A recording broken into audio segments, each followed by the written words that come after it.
Pai do Senhor, irmãos, bom dia. Dando continuidade aos nossos estudos, hoje vamos falar sobre após o dilúvio, o momento que a Bíblia nos narra, que sucedeu o dilúvio, os acontecimentos ali subsequentes a este evento que foi tão marcante na história da humanidade. Vamos usar como texto base aqui o livro de Gênesis, a partir do capítulo 8. Vendo que no capítulo 7, Deus manda que Noé e sua família entrem na arca, e a partir do capítulo 8 começa a cessar o dilúvio, ali as águas diminuírem, e então Deus dá continuidade às instruções a Noé, ele sai da arca e reconstrói a humanidade. Antes eu gostaria de te pedir que se inscrevesse no canal, curtisse o vídeo e que fizesse seu comentário, para que este vídeo pudesse estar alcançando mais pessoas e mais pessoas pudessem estar participando desse estudo conosco. Vamos lá. Eu já gostaria de destacar aqui alguns textos, alguns versículos que me chamam a atenção. Gostaria de destacar logo no primeiro versículo do capítulo 8, que diz: "E lembrou-se Deus de Noé e de todo animal e de toda res que com ele estava na arca. E Deus fez passar um vento sobre a terra e aquietaram-se as águas." É interessante que a vista usa diversas expressões antropomórficas, que quando nós atribuímos a Deus sentimentos humanos, sendo que Deus não possui tais sentimentos como nós possuímos. Isso é uma forma que o autor encontrou de conseguir nos fazer compreender, ainda que não de forma plena, mais ou menos aquilo que estava acontecendo e aquilo que Deus o que Deus queria transmitir. Uma forma da gente conseguir talvez entender um pouquinho sobre coisas relacionadas a Deus. Embora seja impossível para nós, como seres humanos, compreender plenamente as coisas pertinentes a Deus, visto que Deus está numa esfera completamente diferente da nossa. Enquanto nós somos matéria, Deus é espírito. Mas então é uma forma linguística de nos fazer entender o que Deus quer de nós. Quando diz que Deus se lembrou de Noé, na verdade não é que Deus havia se esquecido de Noé. Seria mais um pouco, até aqui pela versão original, Deus deu atenção a Noé. Ele falou: vou focar em Noé. Poderíamos interpretar desta forma.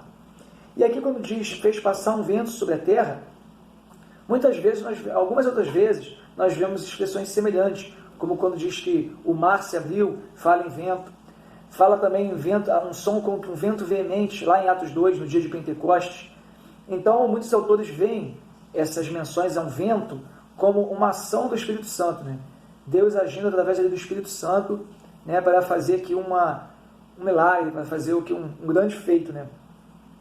Visto que, talvez maior ainda do que o milagre do dilúvio em si, um grande fato foi as águas baixarem em tão pouco tempo, visto que era uma quantidade de água demasiada, e num vídeo que nós falamos sobre o dilúvio, nós falamos um pouco sobre esse tema e explicamos um pouco sobre essa situação. Adiante, nós vamos ver aqui a questão de Noé, que ele solta um corvo. Muitos autores interpretam aqui, inclusive algumas traduções que falam isso, que o corvo ele não se afastou muito da arca, visto que ele achou muitos cadáveres boiando, ele encontrou ali alimento, então ele ficou ali, não cumpriu o objetivo que Noé queria. Então, logo após ele solta uma pomba. A pomba é um animal que não faz voos muito longos, então ela foi e logo voltou, porque não achou um lugar para pousar. E aí, após fazer esses testes com os animais, você pode encontrar essa leitura aqui no Gênesis capítulo 8, Noé então percebeu que a terra estava seca, e Deus, mesmo Noé percebendo isso, ele aguardou a direção de Deus. Então aqui nós temos um outro ensinamento que nos diz respeito à questão de tempos. Lá no livro de Eclesiastes, Salomão, o que tudo indica, o autor do livro, fala acerca do tempo de nascer, tempo de morrer, tempo de ser feliz, tempo de chorar, e cerca de tempos. Isso é um ensino que a Bíblia todo o tempo nos traz. Ela nos confronta com essa noção de tempo, com a forma como nós administramos o tempo e a forma como nós lidamos com ele. E como saber aguardar e interpretar os tempos interfere na nossa vida. Saul, ele foi rejeitado por Deus como rei por não ter aguardado Samuel para sacrificar. Ele se antecipou e ofereceu um sacrifício, não sendo ele sacerdote. E isso foi desastroso para a vida de Saul. Então aqui nós vimos que Noé, ele teve o tempo de entrar na arca, ele teve o tempo de construir a arca, né? Ele teve que construir pacientemente a arca, depois ele teve o tempo de entrar, ele teve o tempo de ficar dentro da arca, ele ficou um pouco mais de um ano dentro da arca, né? Enquanto do lado de fora Deus tratava com a humanidade, Noé estava lá dentro. Deus tratava não apenas com a humanidade, mas tratava com toda a criação. E Noé pacientemente, né, foi forçado até também, né, a aguardar, visto que ele não podia sair. Mas ele passou por esse momento, ele teve que passar. E muitas das vezes nós não sabemos aguardar o momento. Se Noé talvez se afobasse e resolvesse sair da arca antes da hora, ou se ele se rebelasse, ou se de alguma forma ele ficasse ali, blasfemasse contra Deus por aquilo que estava acontecendo, mas não, ele soube aguardar aquele momento, ele passou por aquele momento, ele e a família dele.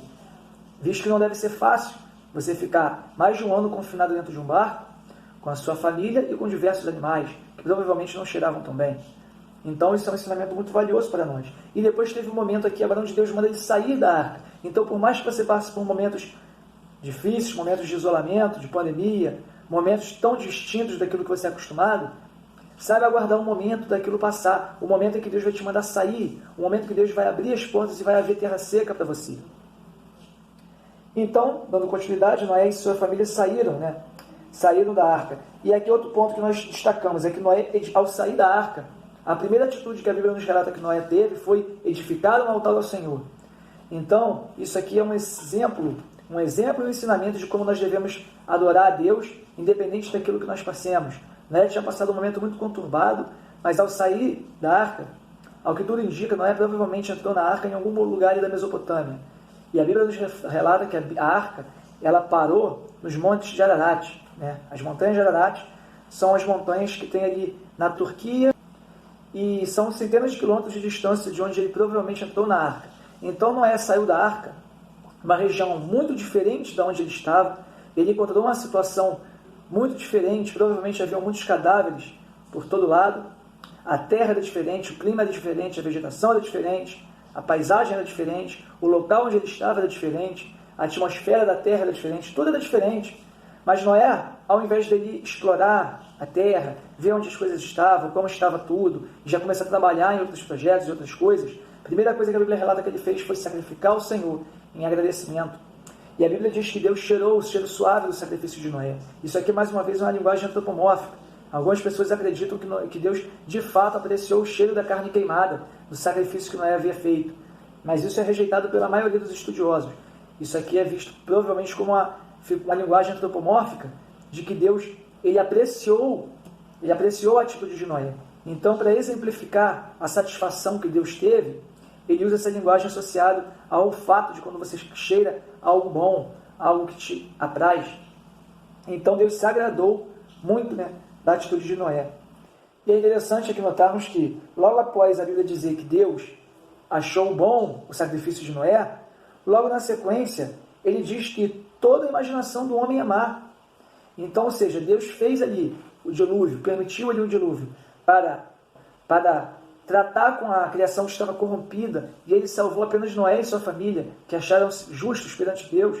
Mas mesmo aquela família que, ao que tudo indica, era vista como pessoas boas, pessoas justas e tementes a Deus, Deus via no seu coração maldade, porque a Bíblia diz que o coração do homem, toda a sua imaginação, é má desde a sua meninice.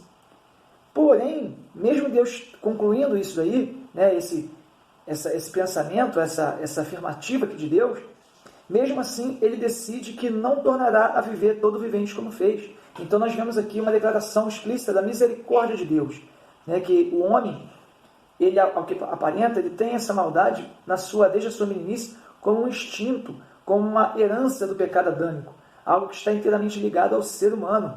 Né? E não apenas o ser humano, mas o próprio animal tem a sua selvageria. Né? Então aqui, apesar disto, Deus, no ato de misericórdia, ele promete não mais destruir a criação. E ele faz aqui um pacto com Noé. E Deus então abençoa Noé e abençoa a sua descendência. E Deus lhe dá logo aqui ordenanças de que povoem a terra. A terra não foi feita para ficar vazia, foi feita para ser habitada. Mas aqui Deus, ele muda muitos parâmetros acerca da vida do homem.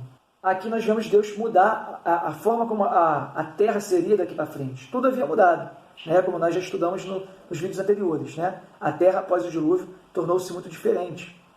Se você quiser ouvir um pouco mais sobre este assunto, assista os vídeos anteriores do nosso canal. Mas Deus aqui também mudou a estrutura do ser humano, né? Alguns estudiosos acreditam que após o dilúvio, devido a mudanças climáticas e alimentares, o homem perdeu a capacidade de sintetizar a vitamina C, e talvez este tenha sido uma das formas que Deus utilizou para reduzir drasticamente a expectativa do homem, que antes do dilúvio vivia cerca de 900 anos ou mais, e após o dilúvio, esta expectativa de vida já caiu pela metade e foi caindo até o que nós temos hoje, de cerca de 80 anos de expectativa média de vida. Então Deus reduziu ali a vida do homem, porém Deus estabeleceu uma série de concertos com o homem. Aqui Deus estabelece aqui a lei, a chamada lei noáica, né? Aqui é uma lei que Deus passa para Noé, onde ele estabelece alguns critérios alimentares. Ele permite que o homem se alimente de carne, que é o que tudo indica. Antes disso, os animais não eram permitido ao homem comer animais, ao que tudo indica eles se alimentavam apenas de forma vegetariana, né? Isso é o que defende muitos teóricos, muitos teólogos também. Mas certo é que Deus explicitamente, após o dilúvio, ele libera a alimentação carnívora. E Deus também colocou aqui uma selvageria nos animais, né? Os animais passaram a se tornar selvagens, né? Eles não seriam mais dóceis e domesticados, não teriam mais essa relação que aparentemente tinham com o ser humano. Passou-se a ter um medo dos animais com os homens e os homens com os animais, né? O processo de domesticação dos animais seria diferente, não seria mais algo natural. E é interessante aqui que na lei noaica, Deus estabelece algumas regras que a questão acerca do assassinato, né? Deus proíbe explicitamente o homem de assassinar um outro homem. O animal poderia ser morto para alimento, mas o homem não poderia matar outro homem. E se algum homem matasse outro homem, este homem que assassinou deveria ser morto como justiça, como aplicação da justiça, né? Então nós vemos aqui um primeiro código de leis, né?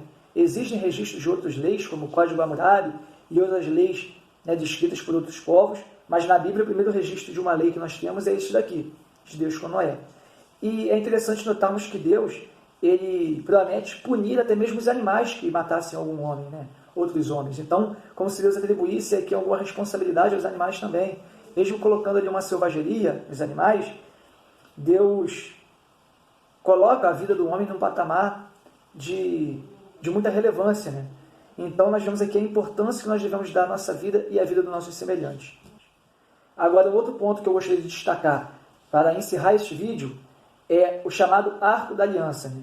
O que nós conhecemos popularmente como arco-íris ou arco celeste. O arco-íris, né, o arco celeste passou a se chamar arco-íris muitos anos depois, né, em homenagem a que os antigos gregos, a chamada deusa Íris, né, mas Deus aqui chamava apenas de arco, o arco celeste, né? Então, o nome arco-íris é um nome que foi dado posteriormente, né, em homenagem a entidades pagãs, né? Mas algo que me chama realmente a atenção aqui nesse texto é o fato de que o arco da aliança, arco celeste ou arco-íris, como você preferir chamar, ele é um símbolo de união, um símbolo de aliança entre Deus e toda a sua criação, através da vida de Noé. E Satanás, né, mais uma vez tentando deturpar as coisas que Deus cria, tentando manchar os propósitos de Deus, as coisas que Deus cria, e levar o homem a perder os seus princípios, ele tem transformado este símbolo de aliança entre Deus e o ser humano, entre Deus e a criação, como um símbolo de aliança entre homens de sexo igualitário, uma aliança amorosa. Aquilo que era uma aliança divina, as pessoas têm transformado em um símbolo de união homossexual. Nós vemos hoje os movimentos homossexuais, os movimentos LGBT, como são chamados, ter usado o arco da aliança, o arco celeste ou o arco-íris, como símbolo, né, como bandeira do movimento gay, que é uma causa de união homoafetiva. Então isso tem sido uma grande afronta, né, àquilo que Deus constituiu como aliança sagrada, uma aliança divina. Eles têm transformado, têm levado as pessoas a adotarem como um símbolo de uma aliança profana e que biblicamente contraria os princípios de Deus. Então gostaria de destacar esses pontos, gostaria de levar você a refletir sobre isso, sobre a forma como símbolos têm sido usados, né? E que nós possamos usar deste símbolo da forma correta, que o arco de Deus, o arco celeste, possa nos remeter ao seu verdadeiro propósito, que é nos lembrar que nós temos uma aliança com Deus, que em algum momento Deus fez uma aliança com a criação através da vida de Noé. Amém? Que você possa estar refletindo acerca desse estudo, que você possa estar analisando esses pontos que eu destaquei e que Deus possa estar falando ao seu coração através disso. No próximo vídeo, dando continuidade, nós falaremos acerca dos descendentes de Noé e dos primeiros povos da terra. Vejo você no próximo vídeo. Uma boa tarde. E que Deus te abençoe.